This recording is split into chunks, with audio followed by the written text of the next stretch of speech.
like legit. with we've been getting headshot more hero booster and kills than extra you, spirit, and his you're not going to be able only to equalize offensive this as items. easily.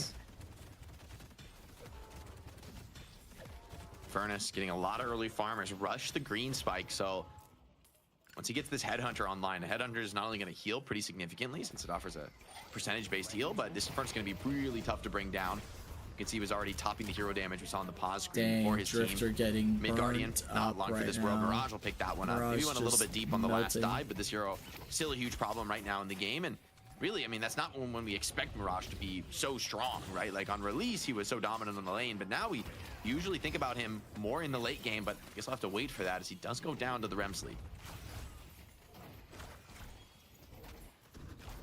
Tag Easy along cleanup here healing. for Abraham's available as we get the mid pressure from Oblivion. Taz I will don't take think down that was a Coles. totally necessary death from Get Drifter an there. objective going the way of Oblivion at the very least, but Ooh, lots catches of the punishes coming on parry. through again in the form of kills Hooks here. her And, into the dash. the snowball potential is going to be kind of scary. Also, 11k souls. Everybody pretty healthy here. Oh Gets, my gosh, what a bag. souls here as well. 800 Insane, bags able to take down sub 10 players, minutes. Pretty deep Guys, enemy territory positioned here. for the bridge buff. I mean, they're That'll be getting south really, right now. really Abraham's big for having her fun solo with this. farming They are because she's so at deep in enemy 11k territory. plus a bridge You know, buff. any other team in this She's would going to a be crazy dominant move, but the kills just pressuring. keep coming. And it's Taz a keeps finding vitality looking for a hook. buff. Feels like he can't And miss those. then looks Insane like has they're some really trying nice to active secure items, this right? It gun looks like he's buff. got decay and Nice. disarming hex. So wherever this Viscus Abrahams shows up, it gets is gonna both be bridge really buffs challenging to fight again back. at 10 Mirage minutes. moving over to the side lane, Geist which is going to be a is very getting comfortable fed place at for him to farm towards the late 11k game. with Same for vitality Geist, buff. and it's Solo interesting, like lane Sonya, against Billy. You know, he was once That like is a very much an so M1 bad for carry player, Oblivion. and you know, Eternus can be thought of in that role now, but he's been spending a lot of time in It the looks mid like lane, you know, Taz the is going to green come spike over and first. see It if feels they like can this maybe really get a is kill. kind of a Oh no, he's brawling doing her Infernus okay. as Bebop now picks up the urn, is going to threaten the dunk. Ooh, are they sending like an army towards Arzo what here? level of challenge is put Whoa. towards this from Missed the jump Oblivion? pad. So I felt like I don't like that they're like. I mean, I can't decide how I feel about the jump pads. So for me, them taking away the jump pads, I can't tell if that's like a. But Cube comes in, gets the save. They should probably be. Calico's going for the kill, but I'm a little bit scared. Okay, how about can I it. articulate If he's able this? to get that heal off the wave, it'll be a big deal. Maybe if the ult connects though, that should just barely be enough damage. The heal's still coming through for guys, turning this into a brawl, but it feels like Calico with this cold snap coming off Okay, cooldown, cold front rather. what I'm coming off trying to cooldown say is, I was watching the fight. gonna I was so pretty nice involved kill in to how find Arzo was this going to do that. early in the game, especially considering the comeback souls that Does it Oblivion are working require with. more skill from Yeah, but, individual coming online players as to well. have less jump pads Is that on the around the right side? map because it requires better is. stamina usage and pathing? For his Or beelining for it, he's really is built it for a this moment, I nerf think, to in terms of map the strategy knowledge he's gone for, very and much skill ready to hit a power peak maximize here and now. stamina while Bebop with the utilizing max jump uppercut, too. pads? He's gone for a And it rush max requires on that more skill. skill from the He's player to very have tanky the with jump life pads steal around the map. that provides. You can see the value in Furnace. I mean, he gets pretty much full gone on here and still has about half Because HP I to think work with. maybe I just like having the jump pads on the much lockdown map for because I Infernus. think it's a fun And, mechanic, definitely made it a and little having bit, them around the scarier map and gotta be careful with just positioning makes there, it but, both nice. pretty finding out for this one at the more moment, fun and to like rotate around so the map far, and stuff. helpful's But looking not so great for Abraham. maybe it doesn't require as much skill expression as well. So actually looking from like the rift will get secured the here for Oblivion. players. So Okay, maybe it's a Men in good Black spawned change in, because and the generally comeback, I look want how many of changes them to there be are. in There's a favor real of the opportunity highest for a level of play of the heavy game, counter push. right? Abraham's Like balance the such a game confident towards the start to best the game, and now players the punish is because everything coming else in. can literally boil A down lot to a of skill impact issue, felt in that right? fight. Like don't change the Look how game fast to make that it easier for new dies in players seconds. necessarily. I mean, I'm really curious to see how Because those figures then go. the There's, like, a highest heavy rated players defense are here, going to so start many to get players. bored They need the because the Bebop game's ultimate. starting to I don't become think this is an cheesy. overreaction. I think you need this. Like making new players just get Yeah, better what's at the interesting game. is that it was a complete pullback from Oblivion. They decided not to kind of put that anything make behind sense? that, which And I can't tell if removing jump pads what were your is thoughts on that, in the Jake? right I mean, direction I or think not. there- I there think would I be just no way like to do jump it. pads, so I don't like they seeing would- them constantly there's removed. no counter to that, But right, maybe in it terms of does clearing the require wave. more So skill I think they're- expression maybe because they're now you smart have to not use commit more on that particular stamina, case, and pathing. maybe that's another reason why you Advanced feel like movement Bebop could feel tech, like a like, good pick this patch, even without. I don't know if there were any changes to Bebop. If they were, they're pretty minor. Like edge boosting, etc. But that laser, one of the best anti-pushing tools in the So game. maybe and it is like might have to good deal with and those what heavy I push scenarios want more often than overall, recently. but like, yeah, bandwidth But got he's stuck caught in in the close such a there. bad spot there. Yeah. I mean, some recovery was certainly had. I think As here for long as they Oblivion. I don't think remove it's the fair to say, vent in 7K lane that go souls to buff, behind, I'm it's not fine with insane. it. But the first one in the jungle that got removed has At this messed me point in up the game, once we or do have this twice. counter push coming onto the left side Walker. It does seem like there Yeah, could be there's trouble though, several together that have coming been in from the removed side. that are I kind think of with Shiv, this freaking is me like such out. a good spot to get some kills. The to ones convert. away from And that doubles Walker is not changes going everything to about invading take too much doubles. damage here, I don't think. But there is a lot behind this push from Oblivion, so we'll see what they can do with it. I don't know. Maybe they're good changes. Maybe I mean, some they pro showed that they can win players a would be fight able off to that give me urn some more trade, or insight the on it. Rift